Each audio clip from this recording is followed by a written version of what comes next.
अस्सलाम वालेकुम students pharmacy technician की फार्माकोलॉजी यूनिट 3 के बारे में हम पढ़ रहे हैं।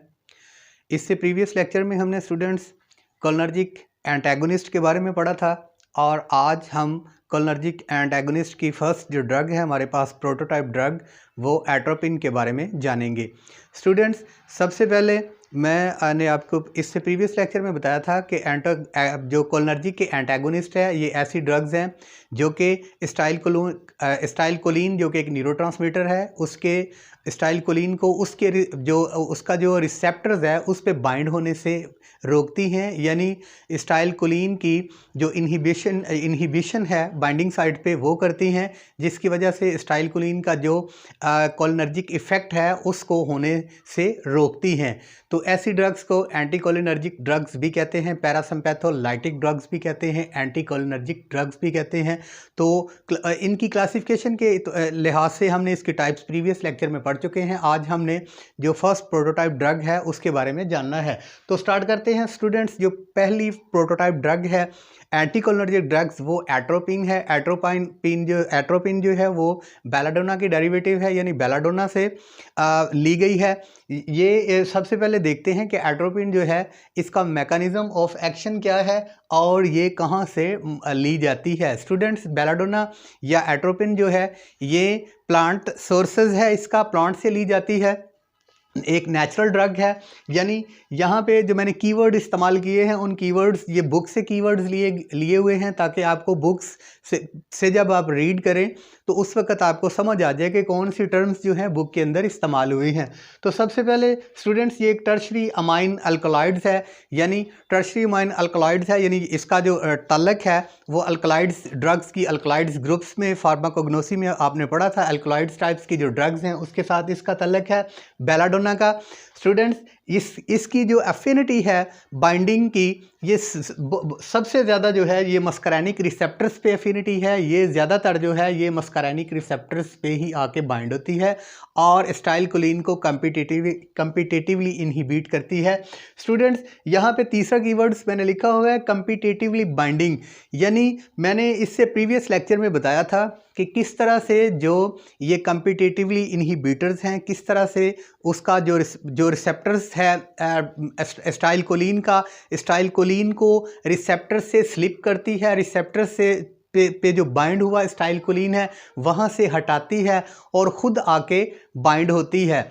और जो स्टाइलकोलिन का एक्शन होता है कोलिनर्जिक एक्शन, उस एक्शंस को जो है वो इनहिबिट करती है कि उसके रिसेप्टर के साथ खुद बाइंड होती है कम्पिटिटिवली और स्टाइलकोलिन को बाइंडिंग से रोकती है, जिसकी वजह से स्टाइलकोलिन का कोलिनर्जिक इफेक्ट जो है वो हमें नहीं मिलता। उसकी वजह इससे स्टूडेंट्स अगला कीवर्ड देखते हैं act as on centrally and peripherally, यानी ये सेंट्रल नर्वस सिस्टम पे भी इफेक्ट करती है और पेरिफेरल नर्वस सिस्टम पे भी इफेक्ट करती है। उसके बाद स्टूडेंट्स देखते हैं इसका जो ड्यूरेशन है, ये जो एक्शंस का ड्यूरेशन है वो तकरीबन 4 आवर है एक्सेप्ट आइज़ के, ठीक है, वो ज़्यादा देर तक है, लेकिन जब हम इसको ओरल रूट से दे रहे होते हैं तो इसका जो काम करने का तरीका है वो 4 आवर तक है।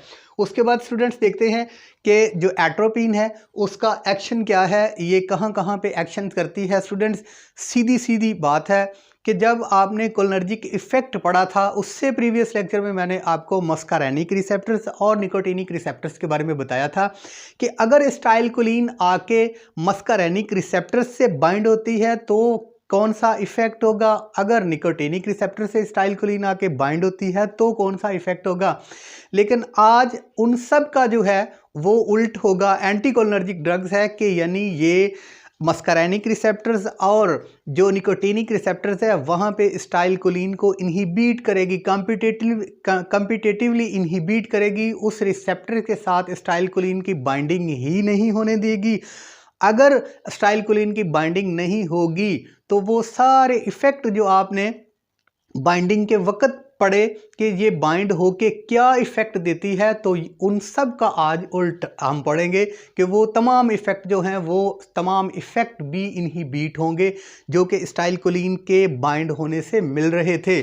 तो स्टूडेंट्स उस बात को जहन में रखें कि स्टाइलकोलिन जब अपने रिस्पेक्टिव रिसेप्टर्स के साथ बाइंड होती है तो कौन सा इफ़ेक्ट था, किन किन जगहों पे, और अगर वो जो एट्रोपिन है उसको बाइंडिंग साइट्स से बाइंडिंग साइट्स जो है स्टाइलकोलिन की रिसेप्टर्स पे, उसको इनहिबिट करके खुद उस रिसेप्टर के साथ बाइंड हो गई, तो उसके तमाम इफ़ेक्ट कोलिनर्जिक इफ़ेक्ट जो हैं वो नहीं होंगे। सो वो कोलिनर्जिक इफ़ेक्ट जो नहीं होंगे वो ही जो है एंटागोनिस्ट है कोलिनर्जिक के।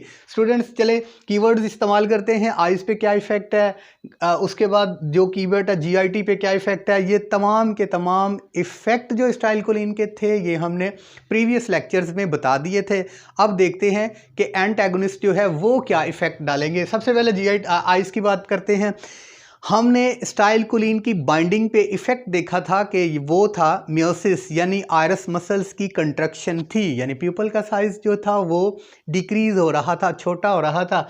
लेकिन जब स्टाइलकोलिन अपनी बाइंडिंग साइड पे काम ही नहीं कर रही तो इफ़ेक्ट कौन सा है, माइड्रियसिस, यानी अब आयरस कंट्रक्शन जो है वो नहीं होगी, आयरस की डायलेशन होगी। जो हमारी आंख की पुतली का साइज़ है वो बढ़ेगा, आंख जो डायलेशन है वो होगी प्यूपल की, आयरस मसल्स की रिलैक्सेशन होगी। उसके बाद स्टूडेंट्स नैरो एंगल्स ग्लाइकोमा की ट्रीटमेंट्स के अंदर ये इस्तेमाल होती है। ये जो सडन आई विजन है लॉस होता है नैरो एंगल ग्लाइकोमा में, उसकी ट्रीटमेंट में जो है ये जो है बेलाडोना या एट्रोपिन ये यूज़ होती है। उसके बाद इसकी वजह से जो है जो इंट्राक्युलर प्रेशर्स है वो राइज होता है, जबकि हमने स्टाइलकोलिन की जब आपने बाइंडिंग रिसेप्टर पे जो उसकी कंसंट्रेशन थी तब जो इफेक्ट मिल रहा था, इंट्राऑरिकुलर प्रेशर जो है, इंट्राऑक्यूलर प्रेशर जो है वो डिक्रीज हो रहा था।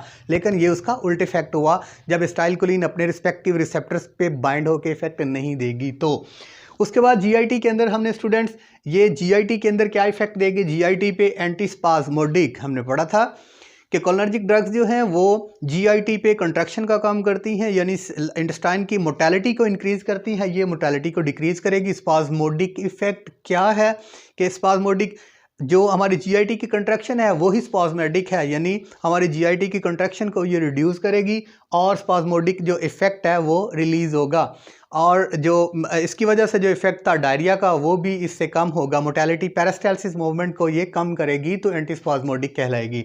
उसके बाद स्टूडेंट्स हमने पढ़ा था कि ये ड्रग जब अपने मस्करानिक रिसेप्टर पे सलाइवरी ग्लैंड्स पे काम करती है तो स्लाइवेशन पैदा करती है। अगर जो ये मस्करानिक रिसेप्टर पे अगर एट्रोपिन आके अटैच होगी, जो स्टाइलकोलिन इफेक्ट दे रही थी सलाइवेशन का वो नहीं होगा, तो फिर क्या होगा, प्रोड्यूस ड्राई इफेक्ट, यानी सलाइवेशन ही नहीं पैदा होगी। स्टाइलकोलिन बाइंड होके जो इफेक्ट था वो दे रही थी कि उसने प्रोडक्शन करनी है सलाइवा की, लेकिन यहाँ पे सलाइवरी ग्लैंड्स को जो सलाइवेशन है वो नहीं होगी क्योंकि इसने उसको इनहिबिट कर दिया, इसलिए जो ड्राई इफेक्ट है वो मिलेगा, और जो स्वालोइंग है या कोई चीज़ निगलना है उसमें दुश्वारी होगी। माउथ जो है आपका ड्राइनेस होगी माउथ के अंदर, यानी मुंह जो होगा वो खुश्क होगा। उसकी वजह ये है कि जो सलाइवरी ग्लैंड्स की जो प्रोडक्शन थी सलाइवेशन वो ही नहीं ये करेगी, क्योंकि ये एंटी एगोनिस्ट के तौर पे काम कर रही है, स्टाइलकोलिन की एगोनिस्ट काम कर रही है, एंट एगोनिस्ट काम कर रही है। उसके बाद स्टूडेंट्स देखेंगे रेस्पिरेटरी ट्रैक के अंदर हमने पढ़ा था कि ये वो जो स्टाइलकोलिन थी अगर वो रिस्पेक्टिव रिसेप्टर से बाइंड हो रही थी तो वो प्रोड्यूस कर रही थी सलाइवेशन सिक्रेशन को प्रोड्यूस कर रही थी और साथ ब्रोंकोस्पाज्म भी पैदा कर रही थी। लेकिन अगर एंटीकोलिनर्जिक ड्रग्स जो है एट्रोपिन बाइंड होगी उस रिसेप्टर के साथ, स्टाइलकोलिन बाइंड अब वर्क नहीं करेगी, यानी उसका एक्शन नहीं मिलेगा, तो सिक्रेशन भी रिड्यूस होगी और उसके बाद जो ब्रोंकोस्पाज्म था उसकी कंडीशन भी रिलैक्स होगी, यानी वैसो ब्रोंकियल ट्रैक जो है उसकी जो है वो डायलेट होगा और अस्थमा के अंदर भी आसानी होगी। उसके बाद स्टूडेंट्स कार्डियक वेस्कुलर सिस्टम्स के अंदर हमने स्टाइलकोलिन के बारे में पढ़ा था कि जब वो मस्करानिक रिसेप्टर्स जो हार्ट पे प्रेजेंट है उस पे बाइंड होती थी तो एक इफ़ेक्ट हमें देती थी, वो क्या था, ब्रैडिकार्डिया। ब्रैडिकार्डिया क्या था कि हार्ट रेट का कम होना, वो हार्ट रेट को कम कर रही थी।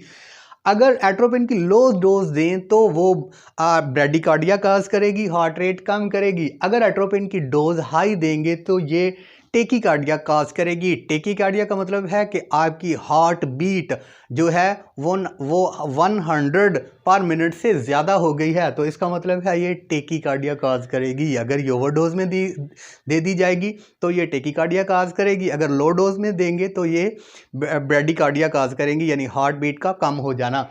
उसके बाद स्टूडेंट्स स्वेट ग्लैंड्स के, सिक्रेटरी ग्लैंड्स के बारे में बताया था। स्वेट ग्लैंड्स के बारे में भी बताया था कि अगर एसिटाइलकोलिन आप बाइंडिंग जो है वो इफ़ेक्ट दे रही है स्वेट ग्लैंड्स के ऊपर कि उसकी सिक्रेशन को इंक्रीज़ कर रही है, लेकिन जब आज जो एसिटाइलकोलिन का एंटागोनिस्ट दे देंगे तो यही स्वेट ग्लैंड्स की प्रोडक्शन जो है वो रुक जाएगी।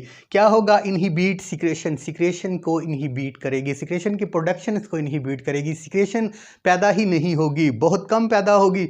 उसकी वजह ये है कि अगर स्वेट नहीं होगा तो हमारी जो स्किन है वो ड्राइनेस होगी, ठीक है, हॉट होगी और ड्राइनेस का इफेक्ट हमें मिलेगा एंटीकोलिनर्जिक इफेक्ट की वजह से, एसिटाइलकोलिन के एंटी जब ये ड्रग काम करेगी तो। उसके बाद स्टूडेंट्स थेरेपेटिक यूजेस की बात करें तो ये मेजरमेंट ऑफ रिफ्रैक्टिव एरर्स, यानी जब जो करीब नज़री का या दूर नज़री का जो टेस्ट कर रहे होते हैं, ठीक है, उसके दौरान जो है ये टेस्ट के दौरान जो लेंसेज की पावर चेक करने के लिए जो है ये इसको इस्तेमाल किया जाता है। उसके बाद यूज्ड एज ए माइड्रेसिस, माइड्रेसिस के अंदर भी प्यूपल्स के साइज़ को डायलेट करने के लिए भी इसका इस्तेमाल किया जाता है। उसके बाद स्टूडेंट्स एंटीस्पोज्मोडिक, एंटीस्पोज्मोडिक मैंने आपको इससे प्रीवियस लेक्चर में बताया था कि जब जो एसिटाइलकोलिन अपनी रिस्पेक्टिव रिसेप्टर के साथ बाइंड हो रहा था तो इफेक्ट क्या दे रहा था? कंट्रैक्शन कर रहा था, ठीक है। अब उस कंट्रैक्शन किसकी कर रहा था? कंट्रैक्शन कर रहा था जीआईटी की। जीआईटी की कंट्रैक्शन की वजह से क्या हो रहा था? यूरिनरी स्मूथ मसल्स की कंट्रैक्शन थी, तो जीआईटी के अंदर भी कंट्रैक्शन थी। जीआईटी की कंट्रैक्शन की वजह से डायरिया काज हो रहा था। पेरिस्टालसिस मूवमेंट की जो है वो ज़्यादा हो रही थी। उसी वक्त अगर दूसरी तरफ देखें तो जो हमारा यूरिनरी सिस्टम है उसके मसल्स की कंट्रैक्शन से, वो भी स्मूथ मसल्स हैं, उसकी कंट्रैक्शन से यूरिनेशन की प्रॉब्लम आ रही थी। अगर वो इफ़ेक्ट इसने ख़त्म कर दिया एसिटाइलकोलिन का तो क्या होगा? जीआईटी के अंदर जो है वो कंट्रैक्शन ख़त्म होगी। कंट्रैक्शन ख़त्म होगी तो हमारे पास जो एंटीस्पोज्मोडिक जो इफ़ेक्ट था वो ख़त्म हो गया, यानी उसकी कंट्रैक्शन ख़त्म हो गई। उसके बाद यानी आप कह सकते हैं कि जो स्पॉज्मोडिक कंडीशन होगी स्टोमिक की या इंटेस्टाइन की, जीआईटी की, उसको ये कम करती है। उसके बाद यूरिनेशन, ब्लैडर की कंट्रैक्शन की वजह से यूरिनेशन हो रही थी, अगर ये ड्रग उस रिसेप्टर को बाइंड करेगी तो जो कंट्रैक्शन है वो स्मूथ मसल्स की वो नहीं होगी, तो जो है ब्लैडर रिलैक्स होगा और जो यूरिनेशन है वो भी कम होगी, यूरिनेशन अर्ज भी कम होगी। सो स्टूडेंट्स उसके बाद ये एंटी सिक्रेटरी मैंने बताया था कि ये जो ड्रग एसिटाइलकोलिन है वो वर्क कर रही थी सिक्रेटरी ग्लैंड्स के ऊपर, सिक्रेटरी ग्लैंड्स की सिक्रेशन को इंक्रीज कर रही थी। अगर ये ड्रग वहाँ पे काम करेगी, कॉम्पिटिटिवली उस रिसेप्टर पे आके बाइंड होगी और उसको अपना काम ही नहीं करने देगी एसिटाइलकोलिन को, तो फिर जो हमारे पास इफेक्ट होगा वो एंटी सिक्रेटरी ही होगा, सिक्रेशन पैदा ही नहीं होगी। सिक्रेशन पैदा यानी एंटी सिक्रेटरी इसको कब इस्तेमाल किया जाता है? जब जो है बिफोर सर्जरी, यानी सर्जरी से पहले ब्लॉक किया जाता है सिक्रेटरी के इफेक्ट को, किस के रेस्पिरेटरी सिक्रेटरी इफेक्ट को और सलाइवेशन के इफेक्ट को जो है बिफोर सर्जरी इसका यूज़ किया जाता है ताकि ये जो सिक्रेशन के इफेक्ट हैं इसको कम किया जाए। तो इसका अगला एक्शन है वो है मोशन सिकनेस, यानी इसको हम मोशन सिकनेस के लिए भी इस्तेमाल कर सकते हैं। मोशन सिकनेस क्या है कि जब आप 4 to 6 आवर का ट्रेन पे, कार पे या बस पे सफ़र करते हैं तो उसके बाद आपको ये डिजीनेस होती है, नाजिया काज हो जाता है, वॉमिटिंग हो जाती है। इन सब के लिए भी आप इसको एट्रोपिन को यूज़ कर सकते हैं। उसके बाद स्टूडेंट्स ये एंटीडोट है ऑफ कोलिनर्जिक एंड एगोनिस्ट, जो हम कोलिनर्जिक के एगोनिस्ट इनडायरेक्ट एक्टिंग वाले दे देते हैं, जो कि क्या करता है कि एसिटाइलकोलिन एस्टरेज को इनहिबिट करता है, जो कि एसिटाइलकोलिन एस्टरेज इनहिबिटर्स हैं। अगर ये कोलिनर्जिक एगोनिस्ट की मकदार ओवरडोज दे दी जाए तो ये उसका एंटीडोट है, यानी अगर उसका एडवर्स इफेक्ट हमें मिल रहा है कोलिनर्जिक एगोनिस्ट का तो फिर हम उसको एंटीडोट करने के लिए जो है इसका इस्तेमाल कर सकते हैं। सो treatment of overdose acetylcholine esterase inhibitors जो है वहाँ पे इसको एंटीडोट भी किया जा सकता है, किसको? कोलिनर्जिक एगोनिस्ट को। उसके बाद ये कुछ इंसेक्टिसाइड्स के अंदर और कुछ मशरूम पॉइजनिस के अंदर भी इस्तेमाल होती है। उसके बाद एट्रोपिन की बात करें, इसका अगर फार्माकोनाइटिक्स ऑफ एट्रोपिन, फार्माकोडायनामिक्स और फार्माकोनाइटिक्स के बारे में आप पढ़ चुके हैं। फार्माकोडायनामिक्स के बारे में आपने पढ़ा कि what does drug do with our body, के जो ड्रग है वो हमारी बॉडी के साथ क्या करती है, क्या प्रोसेस, क्या फार्माकोलॉजिकल एक्शन, क्या फिजियोलॉजिकल एक्शन। और फार्माकोनाइटिक्स के बारे में आपने पढ़ा कि what does drug do with our body, के जो ड्रग है वो हमारी बॉडी के साथ क्या करती है, फार्माकोडायनामिक्स। और जो हमारी बॉडी है, what does our body do with our drug, वो फार्माकोनाइटिक्स है, यानी हमारी बॉडी ड्रग के साथ क्या रिएक्ट करती है। जो हमारी बॉडी है वो हमारी ड्रग को क्या रिस्पॉन्स देती है, ये फार्माकोनाइटिक्स है। अब फार्माकोनाइटिक्स इसका क्या है स्टूडेंट्स के, जो ड्रग है atropine absorbed rapidly from GIT, अब अगर इसको ओरल रूट से दे रहे हैं तो इसकी जो ऑब्जर्प्शन है ये जीआईटी ट्रैक के अंदर रैपिडली होगी, फास्ट होगी। उसके बाद ये जाएगी फर्स्ट पास मेटाबॉलिज्म के लिए लीवर के अंदर इसकी जो है वो इसको मेटाबोलाइट किया जाता है। अगर ये अपना फार्माकोलॉजिकल एक्शन शो करती है उसके बाद भी इसकी जो मेटाबॉलिज्म है ये मेटाबोलाइट होती है लीवर के अंदर, और प्राइमरली उसके अंदर मेटाबोलाइट होती है। उसके बाद जो इसकी एक्सक्रेशन है वो होती है थायरोयूरिन, यानी इसको जो हमारी किडनी है वो फिल्टर करते हैं और इसकी जो एलिमिनेशन है वो यूरिनरी सिस्टम के ज़रिए से होती है। उसके बाद स्टूडेंट्स इसका जो हाफ लाइफ है ये तकरीबन 4 आवर है। किसी भी ड्रग का जो हाफ लाइफ होता है वो इससे पहले भी बता चुके थे कि जब किसी भी ब्लड की जो कंसंट्रेशन है वो बॉडी में जो है वो हाफ हो जाए, यानी अगर वो 100% इफेक्ट दे रही है तो उसका इफेक्ट जो है वो हाफ हो जाए तो वो उसकी हाफ लाइफ कहलाती है। तो स्टूडेंट्स इस ड्रग का जो हाफ लाइफ है वो 4 आवर तक है, यानी अगर थेरेपेटिक इंडेक्स तक पहुंचने के लिए जो ड्रग की मिकदार दी हुई है, थेरेपेटिक एक्शन कर रही है, उसकी टोटल ड्रग की दी हुई जो क्वांटिटी है वो अगर वो हाफ हो गई है तो उस ड्रग की जो है वो हाफ लाइफ जो है वो कहलाएगी, और इसकी जो हाफ लाइफ है वो 4 आवर तक है, यानी ब्लड की टोटल कंसंट्रेशन 4 आवर तक जो है वो बॉडी से रिड्यूस हो जाती है। उसके बाद स्टूडेंट्स इसका एडवर्स इफेक्ट क्या है, अगर इसको ओवरडोज दे दिया जाए या जो इसका इफेक्ट है और एडवर्स वो क्या होगा, डिपेंडिंग ऑन डोज, यानी डोज पे डिपेंड करेगा कि अब हमने इसकी कितनी क्वांटिटी जो है वो दी हुई है, ओवरडोज दी है। ड्राई माउथ है, ड्राई माउथ इसका वैसे इफेक्ट है, जो एंटीकोलिनर्जिक इफेक्ट है वो है ही ड्राई माउथ, यानी सिक्रेटरी ग्लैंड्स पे काम करती है। तो सिक्रेटरी ग्लैंड्स की जो सिक्रेशन है उसको इनहिबिट करती है। अगर ओवरडोज दे दी जाए तो इनहिबिशन का जो ड्यूरेशन है वो ज़्यादा हो जाएगा, ड्राई माउथ होगा। उसके बाद ब्लड विजन, यानी धुंधलाहट, आंखों में धुंधलाहट होगी। उसके बाद कॉन्स्टिपेशन है, यानी स्टाइलकोलिन का इफेक्ट हमने पढ़ा था कि स्टाइलकोलिन अपने रिस्पेक्टिव रिसेप्टर के साथ बाइंड होगी तो इफेक्ट क्या होगा, जो होगी वो जो पेरिस्टालसिस मूवमेंट है वो ज़्यादा होंगी। और अगर इसका एंटीकोलिनर्जिक ड्रग ज़्यादा दे दी जाए, स्टाइलकोलिन अपने जो उसका रिसेप्टर है बाइंड नहीं होगा तो जो पेरिस्टालसिस मूवमेंट है वो बहुत स्लो हो जाएंगे, जिसकी वजह से कॉन्स्टिपेशन काज होगी। कॉन्स्टिपेशन के बाद देखें तो इनकरेक्ट यहाँ पे है इंक्रीज टेम्परेचर, यानी ये बॉडी के टेम्परेचर को भी इंक्रीज करेगा, इसका एडवर्स इफेक्ट। उसके बाद देखें रेस्टलेसनेस कॉज करेगा और कन्फ्यूजन होगी। आज का लेक्चर जो था वो कोलिनर्जिक एंटागोनिस्ट के बारे में था। अगली ड्रग के लिए इंशाल्लाह दोबारा हाजिर होंगे, तब तक के लिए इजाज़त। अस्सलाम वालेकुम।